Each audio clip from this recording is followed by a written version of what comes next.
Okay guys, salam sejahtera, salam bahagia dan salam Barisan Nasional saya ucapkan kepada semua, kepada rakan-rakan saya, pengikut-pengikut setia Facebook saya yang sekarang ini sedang menonton FB Live ini.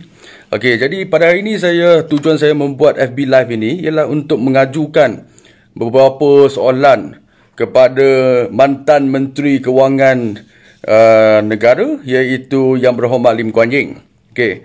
Jadi sebelum itu saya nak bawa satu berita dulu.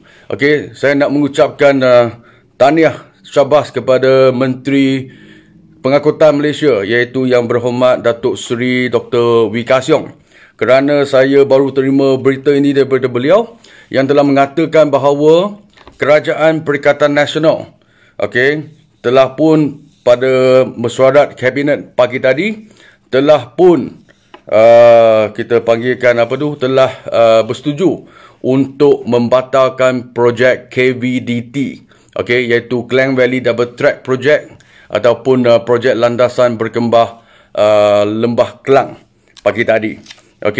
Saya mengucapkan tahniah dan syabas kepada Datuk Seri Wee Ka Siong selaku Menteri Pengangkutan dan juga Presiden MCA kerana mempunyai keberanian dan juga mempunyai komitmen dan kesungguhan politik untuk membatalkan projek KVDT 2 ini.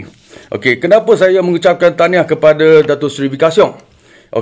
Kalau ada semua ingat lagi, apabila Tengku Zafrul, iaitu Menteri Kewangan Malaysia, membuat pendedahan dalam Parlimen baru-baru ini yang telah mendedahkan 101 projek kerajaan, jumlah nilainya 6.61 bilion ringgit telah diberikan oleh mantan Menteri Kewangan Pakatan Harapan, iaitu YB Lim Kuan Yew. Dalam tempoh 22 bulan mereka menjadi kerajaan.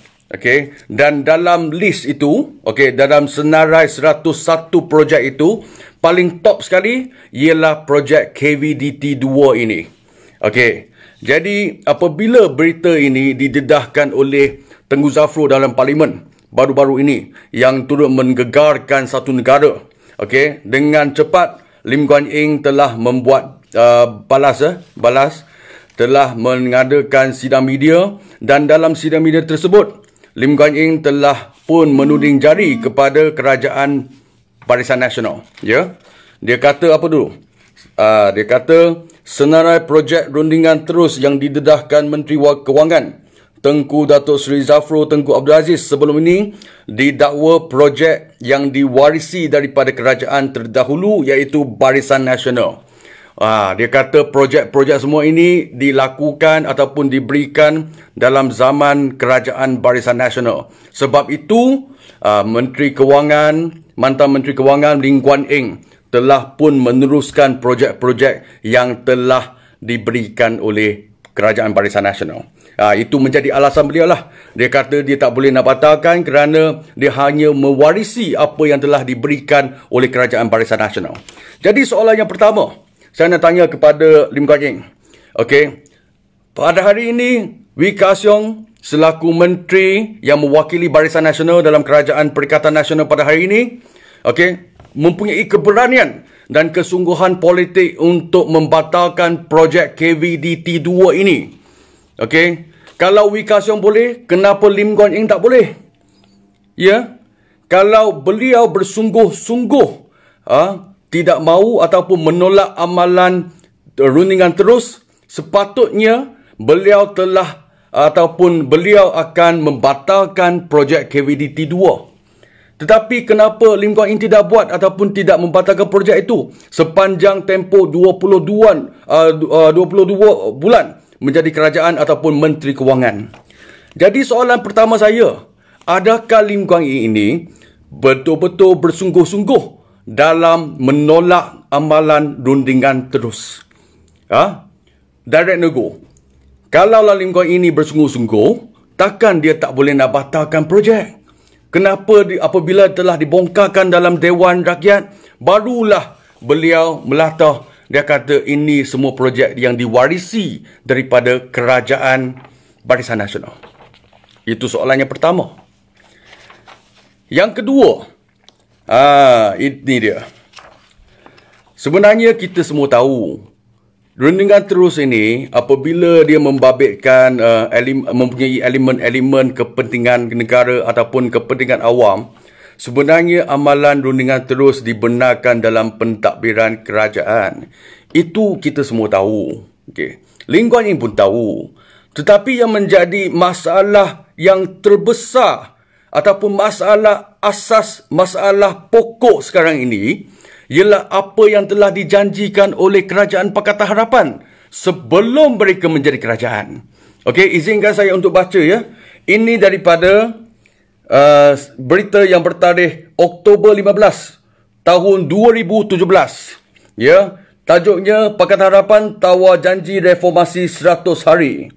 Okey, jadi dalam ni izinkan saya untuk baca ya. Pakatan Harapan bertekad menjadikan Malaysia antara 10 negara paling bersih di dunia menjelang tahun 2030. Okey, dan dalam ini yang telah pun dibaca satu ikrar yang dibacakan oleh pengerusi Pakatan Harapan, Tun Dr. Mahathir Mohamad di Himpunan Sayangi Malaysia, hapuskan kleptokrasi. PH berikrar untuk menghapuskan rasuah demi masa depan negara, dan telah mereka menjanjikan 5 tindakan dalam 100 hari pertama Kerajaan Pakatan Harapan. 5 janji itu, okey, izinkan saya untuk nak imbas kembali memori tuan-tuan dan puan-puan. Dalam 5 janji itu telah mengatakan mereka berikrar untuk menghapuskan amalan runding terus ataupun direct nego untuk semua kontrak kerajaan. Jadi yang menjadi masalah sekarang ini, apabila Pakatan Harapan sebelum mereka menjadi kerajaan, macam-macam mereka telah janji kepada rakyat. Termasuk ini, dia kata nak menghapuskan amalan rundingan terus untuk sebuah kontrak kerajaan. Tetapi setelah menjadi kerajaan, semua telah mereka lupakan. Semua janji telah pun dicapatikan. Jadi itu yang menjadi masalah yang terbesar.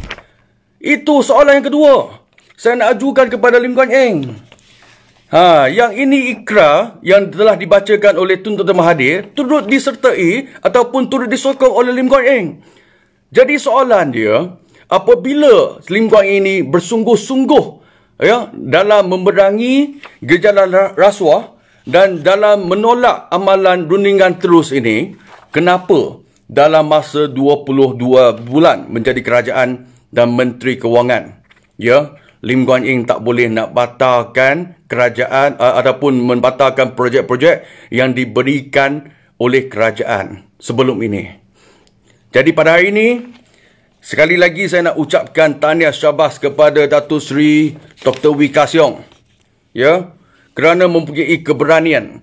Walaupun beliau mewakili Barisan Nasional untuk duduk dalam kerajaan sehari ini sebagai menteri, tetapi beliau mempunyai keberanian dan kesungguhan politik untuk membatalkan projek yang pada hikmah beliau mempunyai masalah.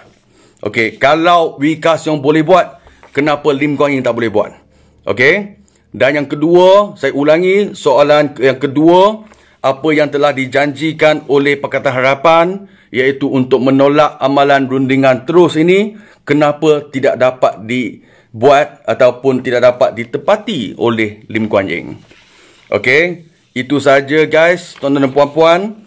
Harap berkongsi kepada mereka yang tidak sempat untuk menonton FB Live ini. Mohon tuan-tuan dan puan-puan, rakan-rakan saya dalam Facebook supaya share video ini, supaya video ini sampai kepada Lim Guan Eng.